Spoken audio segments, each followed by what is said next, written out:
बेटा का हॉस्पिटल बेटा आप आइए ना, आपको हॉस्पिटल पहुंचवाते हैं।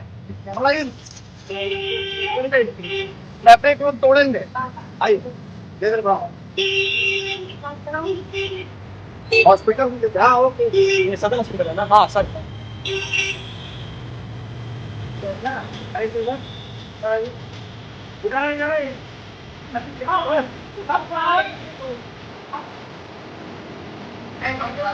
आराम से आराम से।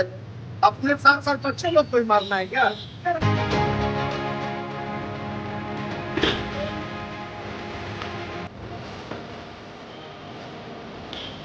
मधुबनी शहर में लगातार बढ़ते ट्रैफिक जाम और सड़क किनारे हो रहे अतिक्रमण पर अब ट्रैफिक पुलिस सख्त हो गई है। लेकिन इसी अभियान के दौरान ट्रैफिक पुलिस का एक ऐसा मानवीय चेहरा भी देखने को मिला जिसकी लोग जमकर सराहना कर रहे हैं। आखिर क्या है पूरा मामला, देखिए इस खास रिपोर्ट में। नमस्कार, मैं ऋतिक झा, आप देख रहे हैं एटीएम न्यूज। मधुबनी के वाटसन स्कूल के समीप बीते शाम ट्रैफिक डीएसपी सुजीत कुमार अपने दल बल के साथ सड़क पर उतरे। इस दौरान सड़क किनारे अतिक्रमण कर दुकान लगाने वाले दुकानदार को सख्त चेतावनी दी गई कि यदि दोबारा अवैध अतिक्रमण किया गया तो उनके खिलाफ विधि सम्मत कानूनी कार्रवाई की जाएगी। अभियान के दौरान लोगों से यातायात नियमों का पालन करने की अपील की गई ताकि शहर में जाम की समस्या पर प्रभावी नियंत्रण पाया जा सके। ट्रैफिक डीएसपी ने खास तौर पर अभिभावकों से अपील करते हुए कहा कि 18 वर्ष से कम उम्र के बच्चे को किसी भी हालत में बाइक चलाने न दे। उन्होंने कहा कि नाबालिग चालक अक्सर तेज रफ्तार और लापरवाही से वाहन चलाते हैं जिससे सड़क दुर्घटनाओं का खतरा बढ़ जाता है। उन्होंने चेतावनी दी कि नियमों का उल्लंघन करने पर 25,000 रुपए तक का जुर्माना लगाया जा सकता है। इसी अभियान के दौरान ट्रैफिक पुलिस का मानवीय चेहरा भी सामने आया। जब एक मरीज के परिजन अस्पताल पहुंचने के लिए परेशान दिखे तो ट्रैफिक डीएसपी सुजीत कुमार ने बिना देर किए अपनी सरकारी गाड़ी से उन्हें अस्पताल पहुंचाया।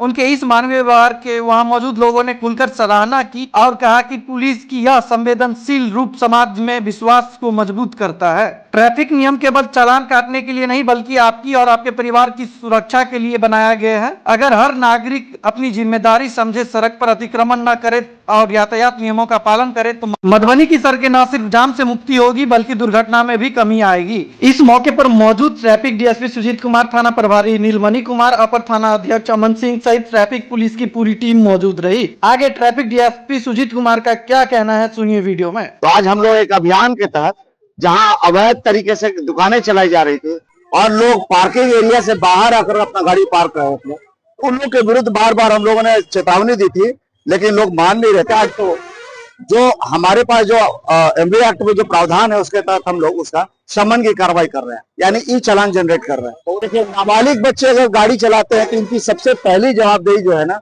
वो उनके गार्जियन की बनती है, उनके पेरेंट की जवाबदेही बनती है। और हम सारे पेरेंट को यही कहेंगे कि अपने बच्चों को कब से हम गाड़ी ना चलाने दें। उसमें बहुत हैवी पेनल्टी है और पेनल्टी जो होगी वो 25,000 रुपए की पेनल्टी होगी जो उनके गार्जियन को पे करना पड़ेगा। सर, हम लोगों का कहना है इधर ट्रैफिक पूरा खाली करवा के जाते हैं, जाते ही फिर से दोबारा लग जाता है। यही बात मैंने पहले भी कहा कि ट्रैफिक वो सिर्फ पुलिस की एक व्यवस्था नहीं है, वो एक ऐसी व्यवस्था है जिसमें पुलिस और पब्लिक दोनों की भागीदारी बनती है, जिसमें लोग कहाँ गाड़ी लगाए उनका अपना सिविक सेंस होना चाहिए। लोगों को वैसे जगह पे गाड़ी नहीं लगानी चाहिए, दुकान नहीं लगाना चाहिए जिससे आम आने जाने का रास्ता जो है वो खराब हो या किसी तरह से वहां बाधित हो।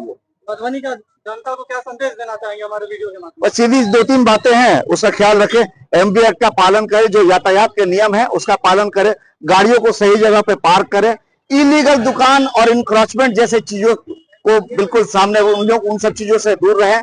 और खास करके जो छोटे बच्चे के गार्जियन है उन लोगों से हम अपील करेंगे कि वो लोग अपने छोटे बच्चों को गाड़ी तब तक ना चलाने दें जब तक वो बड़ा ना हो जाए और बड़ा होने के बाद उनके पास ड्राइविंग लाइसेंस ना ले ले।